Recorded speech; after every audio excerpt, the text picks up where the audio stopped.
করি গো আল্লাহ। কি উদ্দেশ্য নিয়ে হাত পূরণ করেছে তুমি জানো আল্লাহ।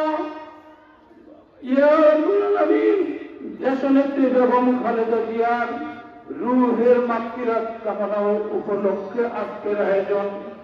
আল্লাহ তুমি আল্লাহর দরবারে দরখাস্ত করি গো আল্লাহ, আমাদের দেশদরদি মা গণতন্ত্রের রক্ষক ছিলেন। ইয়া রাব্বুল আলামিন, জনগণের জন্য, ভোটের অধিকারের জন্য, ভাতের অধিকার করার জন্য যিনি আজীবন সংগ্রাম লড়াই করে চলে ইন্তেকাল করেছেন। আল্লাহ আজকের দিনে তুমি আল্লাহর দরবারে একটা দরখাস্ত করি গো আল্লাহ,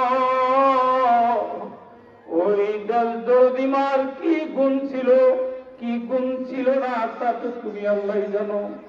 আল্লাহ শত শত মানুষ তুমি আল্লাহর দরবারে হাত পূরণ করেছি।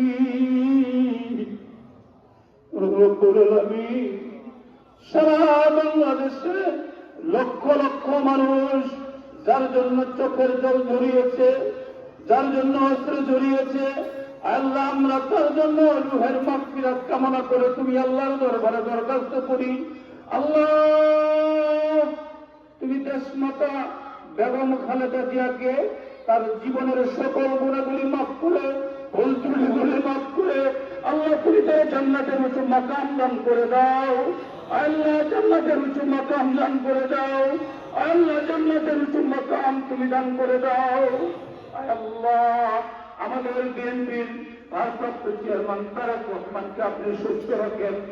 আল্লাহ সারা বাংলাদেশে বিএনপি লিডারের যারা অসুস্থ, আল্লাহ তুমি তাদেরকে সুস্থতা নসিব করে দাও।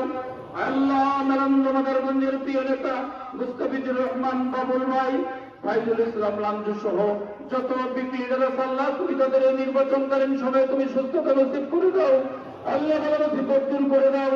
আল্লাহ কর্মীগুলোকে আপনি সহযোগিতা দান করেন, সফলতা দান করেন।